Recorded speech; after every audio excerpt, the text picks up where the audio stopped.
Hi folks, and welcome back to the plot. We've been really fortunate recently with lots of nice weather, and I've started every video by saying welcome back to the plot on an absolutely gorgeous day.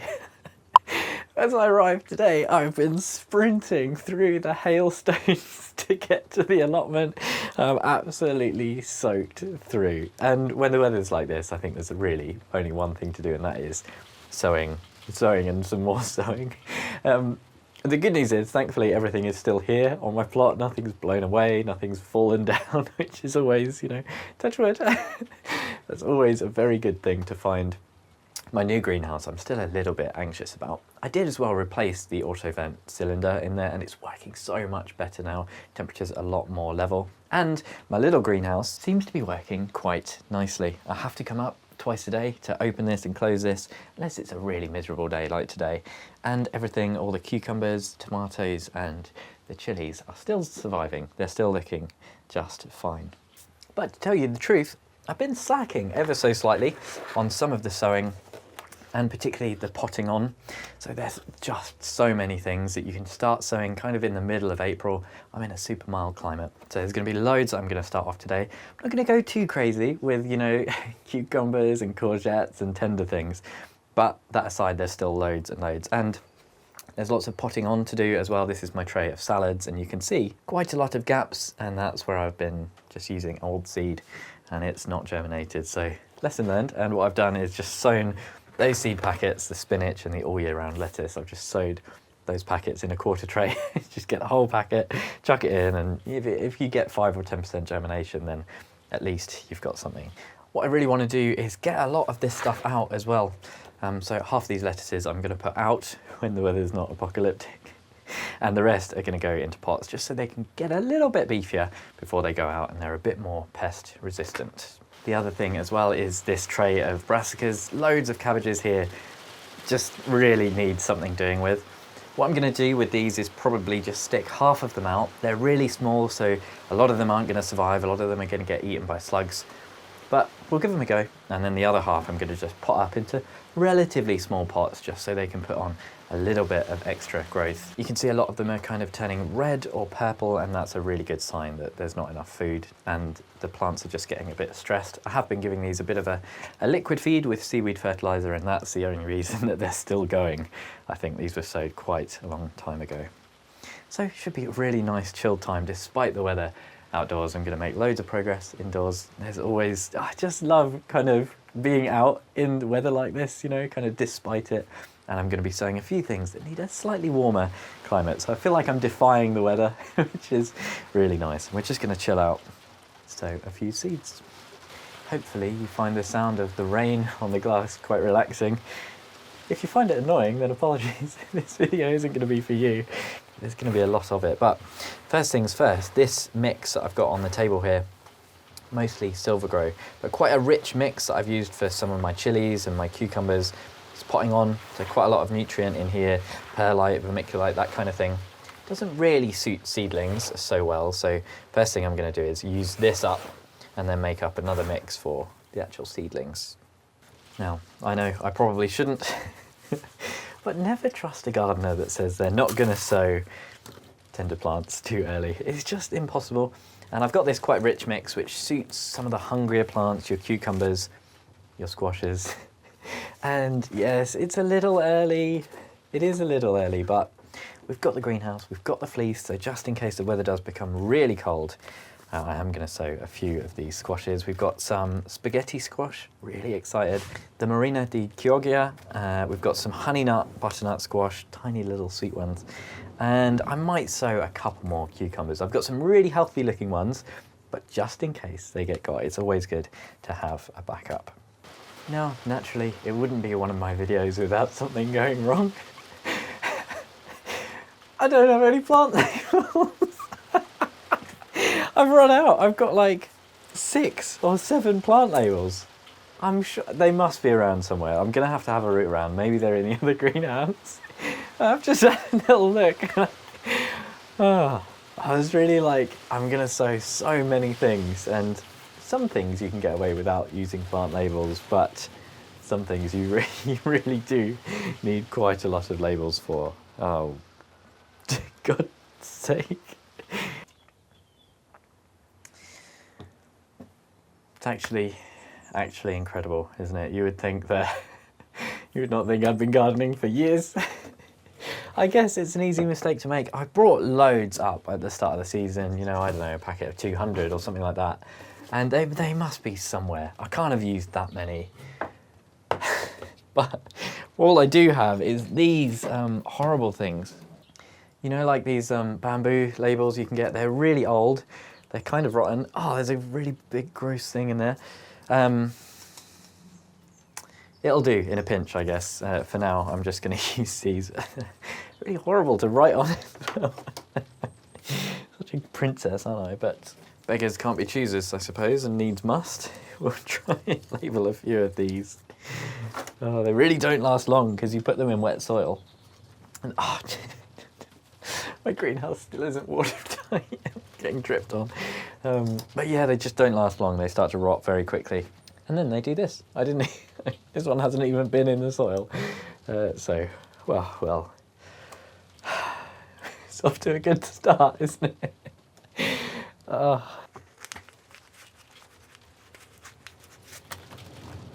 tell you what I actually don't like about today. All the windows on the greenhouse have completely fogged up. And when it's windy, there's lots of really creepy allotment noises, like creaking wood and like metal, like rattling metal fences. I keep going like, oh, who's there? What's going on? And I can't see out of the greenhouse window. It's creeping me out. It's not as relaxing as a nice, kind of clear spring day. Definitely probably a bit early for some of these squashes, but there's a good number of seeds in these packets, about 10, and realistically, even 2 plants is probably going to be plenty of squashes for us. So I'm more than happy to sow a couple of seeds now. And if they don't pull through, I can sow a couple more in maybe 3 or 4 weeks from now. One thing that's really taken me by surprise slightly, but the soil, the compost is so warm. It's obviously warmed up in here at some point this morning. And actually a lot of this compost has really retained that heat, which is just quite nice. It's a little bit reassuring as well because it does not feel like the middle of April at the moment. There we have it. A few kind of little cheeky plants. We're going to see if these pull through. I think it's okay now. I think I'm going to be okay sowing these. We've got a couple of squash plants, a cucumber and a butternut squash. Definitely a bit early for the butternut squash, but hopefully they'll pull through. The next thing I want to do with this slightly richer mix is some of the beans, some of the French beans. I sowed some of those 3 or 4 weeks ago and everyone said, JB, way too early. What are you doing? I don't sow mine until mid-April. But they've pulled through, they're doing really well in the greenhouse, but still a little bit early to put on. So like some of the other crops, I've been giving them a nice liquid feed and they still look really healthy. Unfortunately, the only tray sizes that I have that are good for beans, these are kind of 4 by 6. It's a good size for a bean, a bit more compost. These are some old trays, kind of flimsy, kind of rubbish, but hopefully these have got another season or 2 left in them. So it doesn't make sense to bin them just yet, but I will be replacing these, I'm sure, with container-wise trays in no time at all.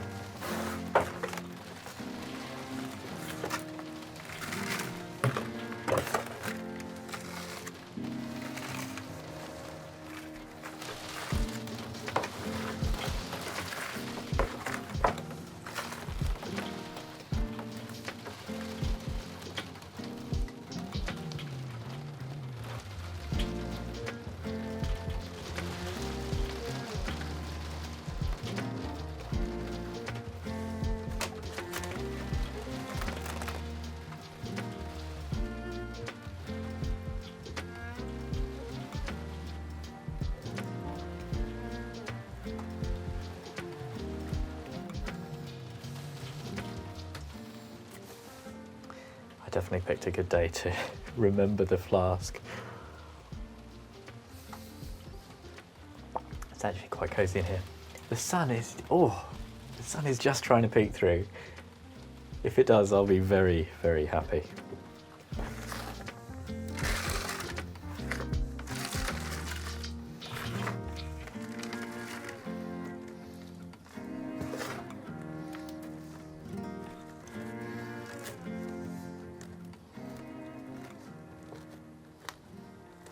The sun has just about kind of stayed out for 5 minutes, but it's not very warm in here. Next up though, I thought I'd try something a bit different for me, and that is an autumn leek. I always, almost always with my leeks, I just sow some winter leeks really late in the season. Normally kind of around like late May, something like that anyway. Very, very late for a winter leek. And that's well and good. It means I get a really nice late harvest. I've got some that are ready just for harvesting now, but I do want to get a bit more organised with my leeks this year, and autumn leeks can be sown much earlier. I've just opened the seed packet before actually filling the cells with any soil, so a bit carried away. But yeah, autumn leek, what is this? Autumn Giant 2 Argenta. And as well, I thought this would be quite a nice fit for the Charles Dowding 60 tray. This tray is a bit tricky to use. There's really not much space to get a lot of compost in here.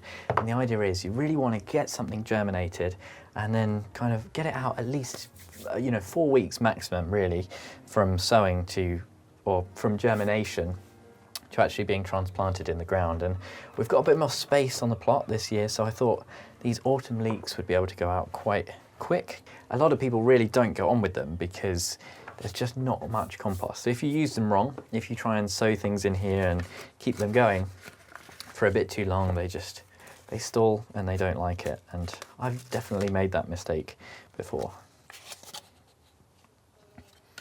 Then again, I might have just wasted my time because there's not actually that many seeds in that packet.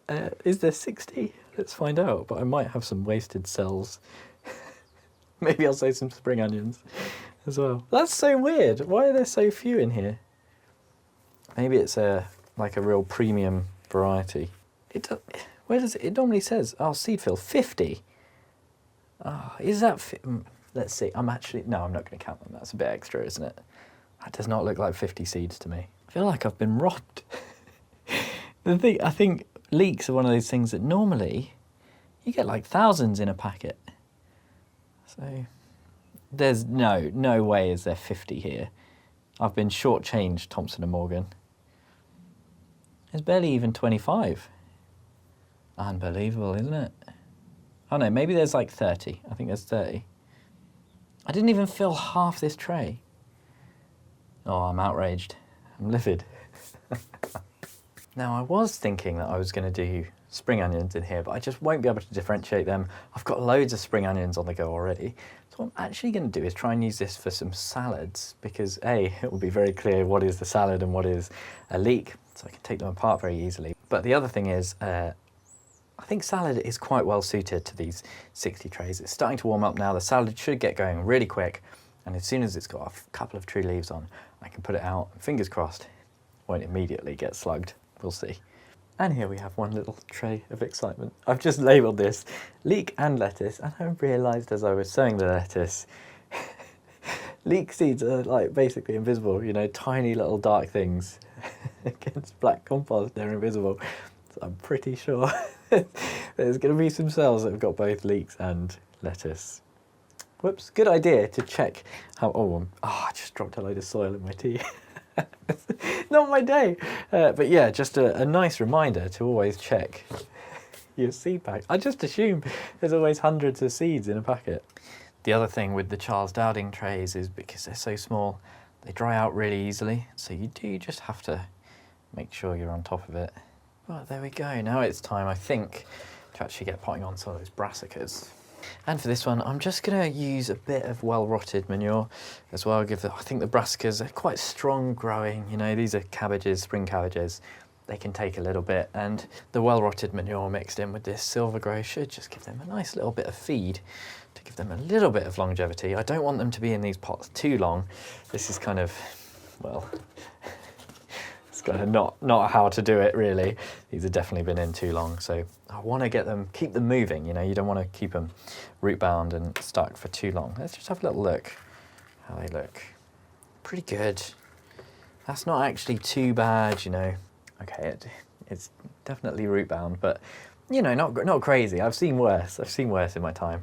So I'm just going to be bunging these into whatever random small pots I've got really, and that'll just give them a little bit of extra feed. and a little bit of extra time before I actually get them out in the ground.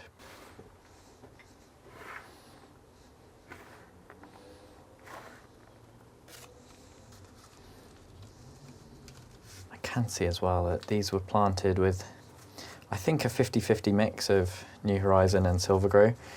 So it's remarkable really that they've done as well as they have in that rubbish old New Horizon compost.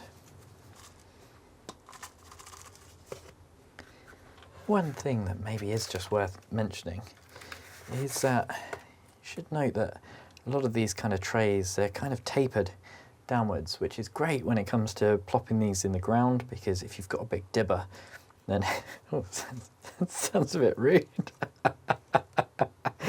Ah, dear.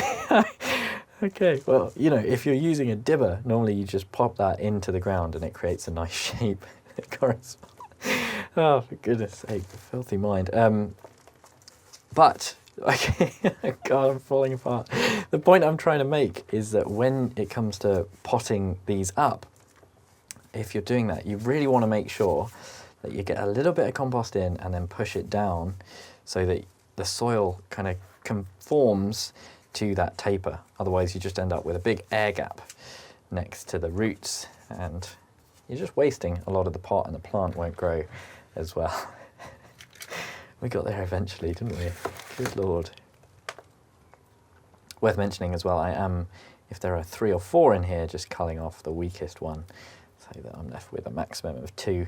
Ideally, you probably want 1 in here, but I struggle getting rid of plants like many people. And the rest of these I'm just going to get out when the sun is back out, and hopefully they'll do okay in here for now. And I think I might as well successionally sow some more brassicas in this little bit here. I really thought today not much could go wrong, but it wouldn't be a Naturally JV video without lots going wrong. And the next thing that's gone wrong is I've completely run out of these gravel trays, which is why there are so many things packed on here. And without these, it makes it really difficult to pot up lots of things. And I've got lots and lots done in today's video, but there's still a fair bit for me to get cracking on with. So we're going to call an end to it here and make sure to like and subscribe so that you're more likely to see my next video where I show you everything I got sown. And I think we'll do a bit of a tour because it's kind of overdue. There's just been so much going on recently. All that's left for me to do is to say thank you ever so much for watching, and an extra special thank you to my Chili Pepper tier patrons, Tony, Bill, Louise, Pam and Michael. Oh, got it.